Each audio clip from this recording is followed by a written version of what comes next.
Hello, everyone. Welcome to the Narcissism Decoder. I'm your host, Dr. Anthony Mazzella. In today's episode, we're joined again by Lisa Taylor Austin. She's been a guest on this podcast before, and she's back because she has a number of questions on the topic that I've been thinking about, which has to do with healing narcissism. And I've started recording a series on this. And I was talking to Lisa and we both got really excited and some questions came up in her mind. So I invited her on. So without further ado, I want to bring on Lisa. Hello, Lisa. Welcome back to the podcast.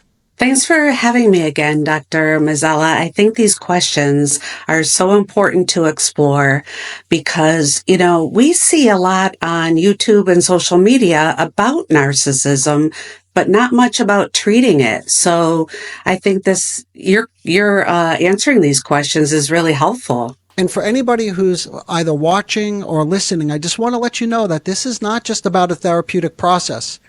This is even about how people can relate to one another in a relationship, because the tools or techniques that I use, I think most of them are easily transferable, if that makes sense.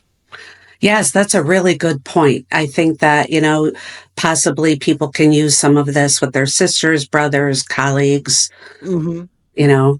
We were talking before, Dr. Mazzella, and you've said that the core of narcissism is this grandiose self-structure, almost like a protective shell. I picture a turtle that holds the whole personality together. Yes. So on one hand, it's delusional, but on the other hand, it seems necessary. So what does this grandiose structure actually look like?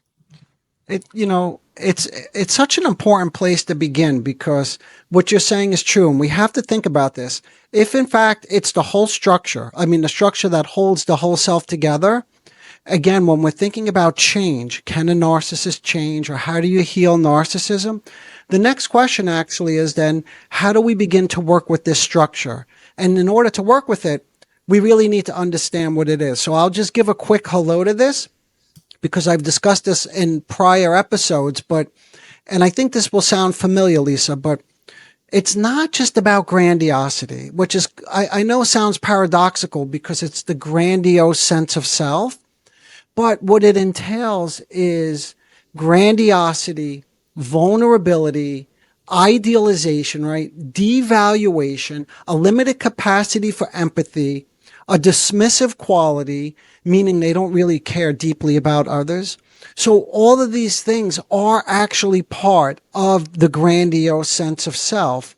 Oh, and there's also a profound inability to depend on other people, right? Which undermines the foundation of true intimacy. So anyway, all of these are all different ways. That's what I'm describing, that narcissism, or grandiosity, I should say, presents itself. So I have an example of this too, but let me just pause there because I'm just curious what you think about me putting all of these together. The idealization, devaluation, all the things that I just mentioned.